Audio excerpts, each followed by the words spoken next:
கடந்த ஒரு 5, 10 வருஷத்துல அதுவும் கடந்த சமீப காலமா கோவிடுக்கு அப்புறமா வந்து பார்த்தீங்கன்னா, நம்ம எல்லாருமே வந்து தொடர்ந்து டிராவல் பண்றதுக்கு வந்து நெறைய ஊருக்கு புதுசா போயிட்டே இருக்கோம். நமக்கு தெரியாமயே நம்ம கூட நம்ம லைஃப்ல வந்து ஒரு 3 பேர் டிராவல் பண்ணிட்டே வராங்க.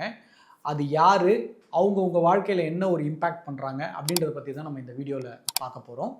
நான் உங்கள் சுந்தர், மியூச்சுவல் ஃபண்ட் டிஸ்ட்ரிபியூட்டர். இப்போ நம்ம எந்த சோஷியல் மீடியா சேனல் அதுவும் ஃபினான்ஸ் ரிலேட்டட் பேஜ் எதை நீங்கள் ஓப்பன் பண்ணீங்கனாலும் நீங்கள் இன்வெஸ்ட்மெண்ட் பண்ணுங்கள், சேவ் பண்ணுங்கள் அப்படின்ற காரணத்தை வந்து சொல்லிக்கிட்டே இருக்காங்க.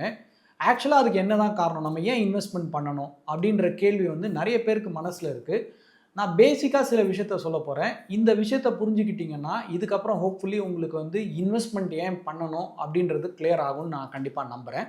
ஏன்னா இதை தான் நான் எங்கள் கிளைண்ட்ஸ் எல்லாருக்கும் சொல்லி அவங்களுக்கும் வந்து புரிய வைப்பேன். ஸோ நம்மளுடைய இன்கம் வந்து பார்த்தீங்கன்னா ஒரு லீக்கிங் பக்கெட்குள்ளே வருது அப்படின்னு தான் நம்ம ஜென்ரலாக சொல்லணும். ஏன்னா நீங்கள் சம்பாதிக்கிற பணம் எல்லாமே உங்களுது இல்லை.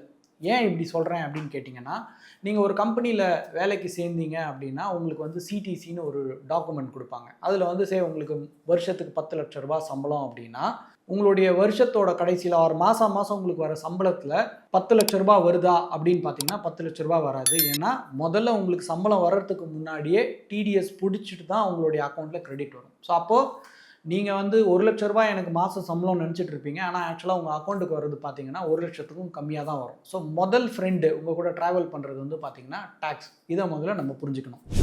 அடுத்தது வந்து பார்த்தீங்கன்னா இன்ஃப்ளேஷன், விலைவாசி. இதை பற்றி நிறைய வீடியோவில் வேறு மாதிரி நம்ம பேசியிருக்கோம். ஆனால் இந்த இன்ஃப்ளேஷனை வந்து நம்ம கிளியராக புரிஞ்சுக்கணும். ஏன்னா இன்ஃப்ளேஷன் வந்து பார்த்திங்கன்னா எல்லாருக்கும் பொதுவானது. இது வந்து ஒரு கடவுள் மாதிரின்னு கூட சொல்லலாம். நம்ம கூடயே இருப்பார், ஆனால் நம்ம பார்க்க முடியாது, நம்மளால் உணர முடியும். ஏன்னா இந்த இன்ஃப்ளேஷன் வந்து பார்த்திங்கன்னா அது பாட்டு ஒரு ஆவரேஜாக வந்து இந்தியாவில் வந்து லாஸ்ட் ஒரு 30-40 இயர்ஸ் ஆவரேஜ் எடுத்து பார்த்திங்கன்னா 7லேருந்து 8% வளர்ந்துட்டே இருக்குது. ஸோ நீங்கள் சம்பாதிக்கிறீங்க, சம்பாதிக்கல, இன்வெஸ்ட் பண்ணல, இட் டஸ் நாட் மேட்டர். அது ஒரு வேகத்தில் வளர்ந்துட்டே போகுது. ஒரு சின்ன ஒரு எக்ஸாம்பிளோட நான் சொல்கிறேன். ஒரு 5 வருஷத்துக்கு முன்னாடியோ இல்லை ஒரு 10 வருஷத்துக்கு முன்னாடியோ நீங்கள் காரில் போயிட்டுருக்கீங்க, ஒரு சிக்னலில் நிற்கிறீங்க, யாராவது உங்ககிட்ட வந்து ஹெல்ப் கேட்க வராங்க. ஸோ உங்கள் கையில் இருக்கிற ஒரு ரூபாவை கொடுத்தீங்கன்னா மேபி அவங்க வாங்கிட்டு போயிருப்பாங்க. இப்போ அதே மாதிரி காரில் நீங்கள் இப்போ பயணிச்சுட்டு போகிறீங்க, சிக்னலில் நிற்கிறீங்க. இப்போ போய் நீங்கள் ரூபா யாராவது ஹெல்ப் கேட்டாங்கன்னு கொடுத்தா மோஸ்ட் லைக்லி அந்த பணத்தை அவங்க உங்ககிட்டயே திருப்பி கொடுத்துருவாங்க, இல்லைனா தூக்கி கூட அடிக்கிறதுக்கான வாய்ப்பு இருக்குது. ஏன் அப்படின்னு கேட்டால் இன்ஃப்ளேஷன் வந்து உங்களுக்கு மட்டும் இல்லை, அவருக்கும் இன்ஃப்ளேஷன் பொருந்தும். ஏன்னா முன்னாடி அந்த ரூபா வச்சு ஏதாவது டீ கூட குடிச்சிருக்கலாம் அவர், இன்றைக்கி ரூபா கொடுத்தா டீ கூட கிடைக்காது. அப்போ இன்ஃப்ளேஷன்ன்றது வந்து உங்களை மட்டும் பாதிக்கலை, எல்லாரையுமே பாதிக்குது. ஸோ அப்போது நம்ம கூடவே ட்ராவல் பண்ணுற ஒரு விஷயம் வந்து இன்ஃப்ளேஷன்.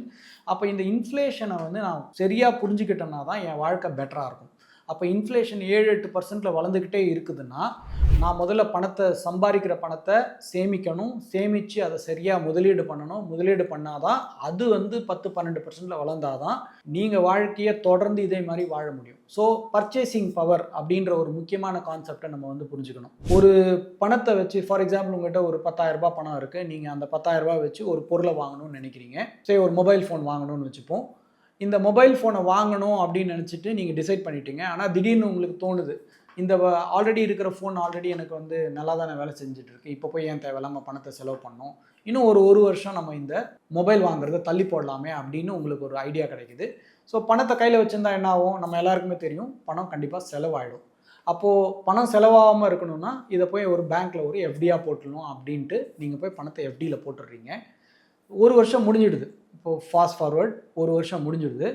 இப்போ நீங்கள் போட்ட பணத்துக்கு வந்து 7% வட்டி கிடச்சிதுன்னு வச்சுப்போம். அப்போ நீங்கள் போட்ட 10,000 ரூபா 10,700 ரூபாவாக கையில் வந்துடுச்சு. இப்போ இந்த டாக்ஸேஷனை பற்றியெல்லாம் நம்ம மறந்துடுவோம். 10,700 ரூபா கைக்கு வந்துடுச்சு. இப்போ இந்த 10,700 ரூபாவை எடுத்துக்கிட்டு நீங்கள் அதே மொபைலை போய் வாங்கணும்னு நினைக்கிறீங்க.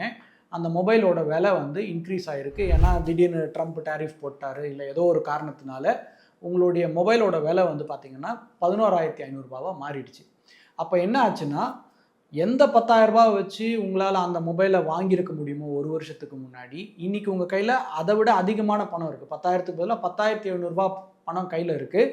அப்போ கூட உங்களால் அந்த மொபைலை வாங்க முடியல. இதுதான் இன்ஃப்ளேஷனோட இம்பேக்ட். அதனால தான் திரும்ப நம்மளுடைய இன்கம் ஏறிட்டே இருந்தாலும் மாத கடைசியில் என்கிட்ட பணம் இல்லையேன்ற இந்த பிரச்சனை வந்து நமக்கு வந்துக்கிட்டே இருக்கிறதுக்கு காரணம் இன்ஃப்ளேஷன் தான். ஸோ இன்ஃப்ளேஷனை யார் சரியாக புரிஞ்சுக்கிறாங்களோ அவங்க இவென்ச்சுவலாக அதை வந்து பீட் பண்ணுறதுக்கு என்ன வழி அப்படின்றத தெரிஞ்சுக்கிட்டு அதை தாண்டி போயிட்டே இருப்பாங்க. 3வது முக்கியமான பிரச்சனை வந்து பார்த்திங்கன்னா இன்ட்ரெஸ்ட். அதாவது நீங்கள் வாங்குற ஒரு கடனுக்கும் நீங்கள் பே பண்ணுற இன்ட்ரெஸ்ட், நீங்கள் வாங்குற இன்ட்ரெஸ்ட் இல்லை, நீங்கள் கொடுக்குற இன்ட்ரெஸ்ட். இன்றைக்கி எல்லா விஷயமே வந்து பார்த்திங்கன்னா உங்களுக்கு கடனில் ஈஸியாக கிடைக்குது. ஸோ கடனில் ஈஸியாக கிடைக்கிற ஒரே காரணத்தினால எல்லாத்தையும் நம்ம வந்து கடனில் வாங்கி பண்ணிடுறோம். அண்டு கார் வாங்குறதா இருக்கலாம், இல்லை வீடு வாங்குறதா இருக்கலாம். இது எல்லாத்தையும் நான் கடனில் பண்ணேன்னா நான் என்னுடைய ஃபினான்சஸை வந்து ஆக்சுவலாக வந்து கொஞ்சம் டிஃபிகல்ட் பண்ணிக்கிறேன் அப்படின்றத தான் நான் வந்து புரிஞ்சுக்கணும். இப்போ ஒரு வீடு வந்து வாங்குறீங்க அப்படின்னா நிறைய பேர் 20 வருஷத்துக்கு லோனுக்கு போகிறீங்க. நீங்கள் ஒரு 1 கோடி ரூபாய்க்கு வீடு வாங்குனீங்க அப்படின்னா நீங்கள் திரும்பி பேங்க்குக்கு எவ்வளோ கட்டுவீங்க அப்படின்னு கேட்டால் நிறைய பேருக்கு தெரியக்கூட தெரியாது. சில பேர் தெரிஞ்சு வச்சுருப்பாங்க. நீங்கள் 1 கோடி ரூபாய்க்கு லோன் போட்டிங்கன்னா 20 வருஷம் கழிச்சு நீங்கள் திருப்பி மொத்தமாக பேங்க்குக்கு கிட்டத்தட்ட 2 கோடி ரூபாய் கட்டியிருப்பீங்க. 2 கோடி ரூபாய் கட்டியிருக்கீங்கன்னா 1 கோடி ரூபாய் உங்களுடைய பிரின்சிபல், 1 கோடி ரூபாய் உங்களுடைய இன்ட்ரெஸ்ட். இப்போ நீங்கள் என்ன புரிஞ்சுக்கணும் அப்படின்னா, நீங்கள் உங்கள் ஃபேமிலிக்காக மட்டும் வேலை செய்யலை, ஃபேமிலிக்காக மட்டும் சம்பாதிக்கலை, அங்கே பேங்க்கில் உட்காந்துருக்கிற ஃபேமிலிக்காகவும் நீங்கள் சம்பாதிக்கிறீங்கன்னு நீங்கள் புரிஞ்சுக்கணும். நீங்கள் யாருக்காவது 1 கோடி ரூபாய் வந்து ஈஸியாக கொடுத்துருவீங்கன்னா கொடுக்க மாட்டீங்க. அதுவே இஎம்ஐன்னு சொன்னால் ஈஸியாக நீங்கள் வந்து கொடுத்துருவீங்க. ஸோ முதல்ல நம்ம தேவையில்லாத விஷயத்துக்கு கடன் வாங்குறத முற்றிலும் தவிர்க்கணும். வீடு வாங்குறது கூட ஓகே, பட் ஆனால் கார் வாங்குறதா இருக்கலாம். இந்த மாதிரி பல விஷயங்களில் வந்து நான் எல்லாத்தையுமே கடனில் இப்போ நிறைய பேர் வந்து மொபைலே கடனில் வாங்குறாங்க. அப்போ நான் வந்து ஒரு 2 வருஷத்தில் அந்த கடனை அடைக்கும் போது அந்த மொபைல் அவுடேட்டட் ஆகிடும். திருப்பி நான் வந்து இன்னொரு மொபைலை திருப்பி கடனில் வாங்குவேன். இந்த இஎம்ஐ டு இஎம்ஐயில் நான் வாழ்க்கையை ரன் பண்ணிக்கிட்டே இருந்தேன்னா ஓவர் பீரியட் ஆஃப் டைம் என்கிட்ட ஆக்சுவலாக பணமே இருக்காது. இப்போ இந்த 3 ஃப்ரெண்ட்ஸ் இருக்காங்க பார்த்தீங்களா, முதல்ல சொன்ன டேக்ஸ், அடுத்தது இன்ஃப்ளேஷன், 3வது உங்களுடைய இன்ட்ரெஸ்ட். இந்த 3த்தில் ஒரே ஒரு விஷயம்தான் நீங்கள் சொன்னால் கேட்குற இடத்துல இருக்குது, அதுதான் இன்ட்ரெஸ்ட். நீங்கள் கடன் வாங்காமல் இருந்தீங்கன்னா நீங்கள் யாருக்குமே இன்ட்ரெஸ்ட் கட்ட வேண்டிய அவசியம் இல்லை. ஆனால் மற்ற 2 பேர் இருக்காங்க பார்த்தீங்களா, அது உங்கள் கண்ட்ரோல்லே கிடையாது. அவங்க இருந்துக்கிட்டே தான் இருக்க போகிறாங்க. அவங்க இருக்கிற வரைக்கும் நீங்கள் கண்டிப்பாக சேமிப்பையும் இன்வெஸ்ட்மெண்ட்டையும் மறக்கவே கூடாது. இந்த 3 விஷயத்த நீங்கள் தெரிஞ்சுக்கிட்டு கரெக்டாக கையாண்டிங்கன்னா இன்வெஸ்ட்மெண்ட்டோட முக்கியத்துவத்தை கண்டிப்பாக நீங்கள் புரிஞ்சுப்பீங்க. இந்த வீடியோவை பார்த்ததுக்கப்புறம் கண்டிப்பாக இன்வெஸ்ட்மெண்ட்டோட முக்கியத்துவம் கண்டிப்பாக உங்களுக்கு புரிஞ்சிருக்கும்னு நம்புகிறேன். இந்த மாதிரி தொடர்ந்து இன்வெஸ்ட்மெண்ட் ரிலேட்டடாக பல விஷயங்களை நம்ம சேனல் சிம்பிளி சுந்தரில் தொடர்ந்து செஞ்சுக்கிட்டே வரோம். தொடர்ந்து நம்ம சேனலை ஃபாலோ பண்ணுங்கள். Simply Sundar, investment made simple.